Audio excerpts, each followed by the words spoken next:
ఈ రోజు నుంచి ఎన్టీఆర్ వైద్య సేవలు అయితే బంద్ కాబోతుంది. లేకపోతే అంటే డబ్బున్న వాళ్ళంటే చేయించుకోమా, డబ్బులు లేని వాళ్ళు అంటే కష్టం అయింది కదా. మొన్నటిదాకా అయితే బాగానే ఉంది ఆరోగ్యశ్రీ. మా మావికి కూడా క్యాన్సర్ ఆపరేషన్ చేయించాం. ఆరోగ్యశ్రీ మీద చేయించాం. కాకపోతే ఆపేస్తే ఇబ్బంది అవుద్ది కదా, ఉంటే బాగుండిద్ది. అయితే 3,500 కోట్లు బకాయిలు ఉండిపోయాయి. దీంతో భారం పెరిగిపోయిందంటూ కూడా వైద్య సేవలు అయితే నిలిపివేయడం జరుగుతుందని చెప్పేసి కూడా వైద్యులు అంటున్నారు. మరి అవుతాయి అన్న హామీ ఇచ్చిందో చేయాలి కదా మరి. ఈ రోజు నుంచి ఎన్టీఆర్ వైద్య సేవలు అయితే బంద్ కాబోతుంది. అదేలేండి. మరి వైద్య సేవలకి ఎలాంటి ఇబ్బంది ఎందుకని బంద్ అవుతున్నాయి మాకు తెలియదు మరి. అంటే 3,500 కోట్లు బకాయి ఉండిపోయింది. బకాయి ఉందని నేను అంటున్నాను కదా, మీటింగ్లు చెప్పేటప్పుడు తెలియదా? ఇప్పుడు జగను బకాయిలు ఉన్నాయి అప్పుల పాలు చేశాడని మీటింగ్ చెప్పాడు. అప్పుడు తెలియదా చంద్రబాబు నాయుడికి బకాయిలు ఉన్నాయని? మరి మధ్యలో తీసేస్తే కుదిరిద్ది, అది తప్పు కదా. ముందర తెలిసాక అన్ని పథకాలు ఇస్తానన్నాడు, అప్పుల్లో ఉందని తెలుసు, అన్నీ తెలిసే ఇస్తానన్నాడు. ఇస్తానన్నప్పుడు అప్పుడు మనం చెప్పేది ఏముందమ్మా? మరి ఇప్పుడు ఇలా వైద్య సేవలు నిలిపేయడం వల్ల మరి వైద్యులకి ఇబ్బంది కదా. ఇబ్బంది అయితే పోతే మనమే పోతాం. ఆయనకేంటి ఆపేస్తే? వాళ్ళకేమైంది? ఎప్పుడో మరి జనాలు తిరగబడితే ఓట్లు వేసిన వాళ్ళు అడిగితే మళ్ళీ పెడతారు. ఎలా ఉందంటారు పథకాల విషయంలో కానీ పరిపాలన? జగన్ మీద ఇది 7 రెట్లు నయమే. జగన్ అదే బటన్ నొక్కేవాడు, వెళ్ళేవాళ్ళకి వెళ్ళి వచ్చేవాళ్ళకి వచ్చి సరేలేండి బాగానే చేశాడు. జగన్ చేసింది బాగానే చేశాడు. జనాలు కనపడ్డారా? సరే ముఖ్యమంత్రి అంటే భయం వేసింది, బయటికి రాలేదు అనుకున్నాము. మంత్రులు ఎవరన్నా వచ్చారా? అందరూ బూతులు తిడదానికి తప్ప రెండో దానికి కనపడలేదు.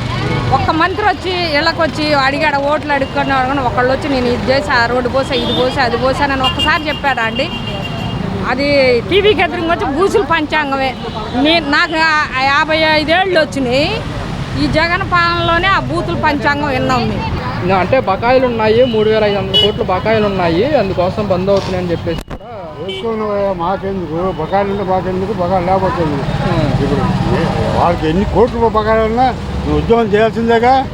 చేయకుండా డబ్బులు ఊరికినేస్తున్నారు, ఇవ్వట్లేదుగా. ఇప్పుడు జీతాలు మెంటలేదుగా. ఎన్ని కోట్లు అప్పున్నా మాకెందుకు?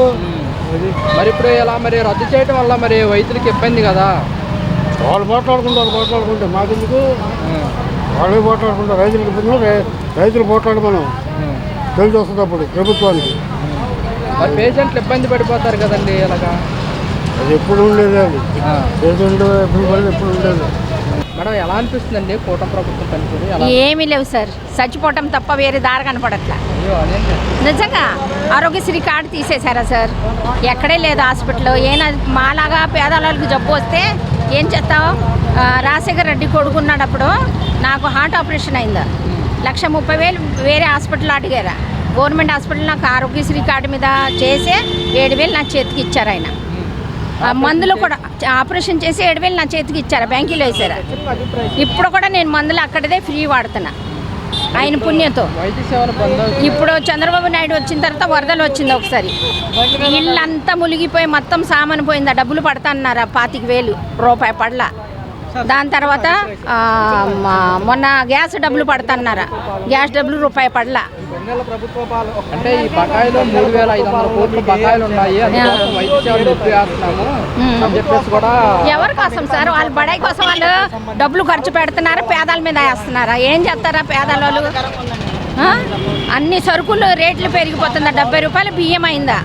మాలాగా మనిషి ఏంటి ఇలా పోనీ స్టోర్లో సన్న బియ్యం ఇస్తున్నాడా? అది లేదు. ఏమైనా పండగకి ఏమైనా పప్పులు విప్పులు ఇచ్చేవాళ్ళే, అదే ఇవ్వట్లేదా? ఏం చేస్తున్నా ప్రభుత్వం? వాళ్ళ బడాయి కోసం ఇక్కడ మీటింగ్ పెట్టి అక్కడ మీటింగ్ పెట్టి డబ్బులు ఖర్చు పెట్టాం, మా మీద వేయటం. కరెంటు బిల్లు ఎంత తక్కువ వాడితే కూడా 1,000 రూపాయలు కరెంటు బిల్లు వస్తుంది. ఏం చేసేది? బాగా డబ్బు ఉన్నాయి వాళ్ళు బతుకుతారా, పేదలు ఉన్న వాళ్ళనే చచ్చిపోతారు అంతే, ఇంకా చేసేది ఏం లేవు సార్. ఏనే ఇట్లా మా బాబు డిగ్రీ చదువుకున్నాడా, చదువు అయిపోయి కూడా 6 సంవత్సరాలు అవుతుందా, ఏ ఉద్యోగం రాట్లా. ప్రైవేట్ ఉద్యోగం చేస్తున్నాడు, ఐసిఐసి బ్యాంకులో చేస్తున్నాడు, అది కూడా సరిగ్గా జీతాలు పడట్లా. ప్రజలు పాపం అది టార్గెట్ ఉంటుందా చేస్తేనా జీతం పడుతుందా లేదా పడట్లా సార్ అది గతంలో ఎలా ఉండేది? గతంలో రాజశేఖర్ కొడుకు ఉన్నప్పుడు జగన్ ఉన్నప్పుడు పర్లేదు ఇప్పుడు మరీ ఘోరం ఈయన ఏదో 7 సంవత్సరాలు చేశాడా ఎలిగిస్తాడని అందరు నమ్మే ఈయనకి ఓటు వేసావా ఏం చేస్తున్నాడు ఆయన ఏమీ లేవు అంటే ఈ పథకాలను ఇంప్లిమెంట్ చేయాలంటే రాష్ట్ర ఖజానా ఖాళీగా ఉంది, అందుకోసం ఇంప్లిమెంట్ చేయలేము అంటున్నాము, కొంచెం టైం పడుతుంది సీఎం గారు అంటున్నారు. మీరు టైం పడుతుందంటే అప్పుడు పేదవాళ్ళు ఎట్ట బతకాలా సార్ ఏం తినాలా ఎట్ట బతకాలా ఏ ఉద్యోగం చేస్తే కూడా జీతాలు కూడా పెంచట్లా ఎట్ట బతికేది ఆయన పెంచుతాడంటాడా తర్వాత ఇప్పుడు ఏ ఉపయోగం ఉంది ఇప్పుడు బతకాలన్నా మనం నెల అద్దె కట్టుకోవాలా ఇల్లు కోసం డబ్బులు కట్టించాడా జగన్ ఉన్నప్పుడు కట్టించాడా చంద్రబాబు నాయుడు ఉన్నప్పుడు కట్టించారా ఎవరికి ఇల్లు ఇచ్చారా బిల్డింగ్లు కట్టేసి వదిలేసాడా ఎలా ఉందంటారు కూటమి ప్రభుత్వం? పోయినసారే బాగుందన్న అంతేం బాగా అంటే ఏ విధంగా బాగుందంటారు? లాస్ట్ ఇయర్ అమ్మఒడి ఇచ్చాడు గవర్నమెంట్ స్కూల్ అని ఇప్పుడు మొత్తం చెడిపోయేది మళ్ళీ గవర్నమెంట్ స్కూల్ ఇదివరకు ఇంగ్లీష్ మీడియం ఇచ్చి బాగుండేది అంతేం లేదు అమ్మఒడి అందరికీ పడేది ఇప్పుడైతే అంతేం లేదు వచ్చే నెలలో అమ్మఒడి తల్లి కొందరు వేస్తామని చెప్తున్నాయి కదా. పోయినసారి అలాగే ఇచ్చారు కన్నా పోయినసారి అలా ఇచ్చారు కానీ ఏం అవ్వలేదు అంటే ఈ పథకాలు ఇంప్లిమెంట్ చేయాలంటే రాష్ట్ర ఖజానా దృష్టి ఖాళీగా ఉంది, అందుకోసం ఇంప్లిమెంట్ చేయలేకపోతున్నారు. మరి ఆయన ఏదో ఒకటి చేయాలన్నా ఖాళీగానే ఉండిద్ది ఆయన ఏదో ఒకటి చేయాలి మరి కంపెనీస్ తీసుకొస్తే వస్తుంది రెవెన్యూ వచ్చి. ఈ రోజు నుంచి ఎన్టీఆర్ వైద్య సేవలు అయితే బంద్ కాబోతుంది. అదేలేండి మరి వైద్య సేవలకి ఎలాంటి ఇబ్బంది లేదు. ఎందుకని బంద్ అవుతున్నాయి మాకు తెలియదు మరి అంటే 3,500 కోట్లు బకాయి ఉండిపోయింది. బకాయి ఉందని నేను అంటున్నాను కదా మీటింగ్లు చెప్పేటప్పుడు తెలియదా ఇప్పుడు జగను బకాయిలు ఉన్నాయి అప్పుల పాలు చేశాడని మీటింగ్ చెప్పాడు అప్పుడు తెలియదా చంద్రబాబు నాయుడికి బకాయిలు ఉన్నాయని మరి మధ్యలో తీసేస్తే కుదిరిద్ది అది తప్పు కదా ముందర తెలిసాక అన్ని పథకాలు ఇస్తానన్నాడు అప్పుల్లో ఉందని తెలుసు అన్నీ తెలిసే ఇస్తానన్నాడు ఇస్తానన్నప్పుడు అప్పుడు మనం చెప్పేది ఏముందమ్మా మరి ఇప్పుడు ఇలా వైద్య సేవలు నిలిపేయటం వల్ల మరి వైద్యులకి ఇబ్బంది కదా. ఇబ్బంది అయితే పోతే మనమే పోతాం ఆయనకేంటి ఆపేస్తే వాళ్ళకేమైంది ఎప్పుడో మరి జనాలు తిరగబడితే ఓట్లు వేసిన వాళ్ళు అడిగితే మళ్ళీ పెడతారు.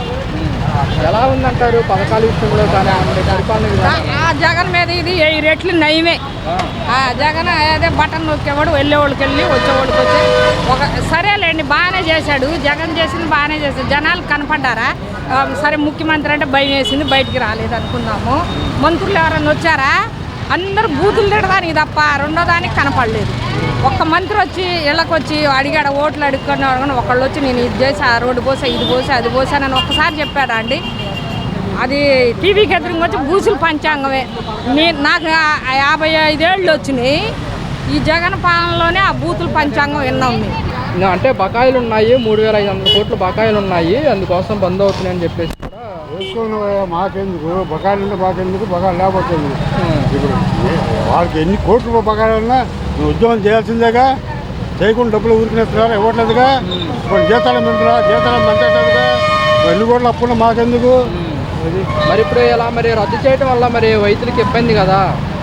వాళ్ళు పోట్లాడుకుంటే మాకెందుకు వాళ్ళు పోట్లాడుకుంటారు రైతులకు ఇబ్బంది రైతులు పోట్లాడమను తెలిసి వస్తుంది అప్పుడు ప్రభుత్వానికి. మరి పేషెంట్లు ఇబ్బంది పడిపోతారు కదండి ఇలాగా అది ఎప్పుడు ఉండేది అది పేషెంట్లు ఎప్పుడు ఉండేది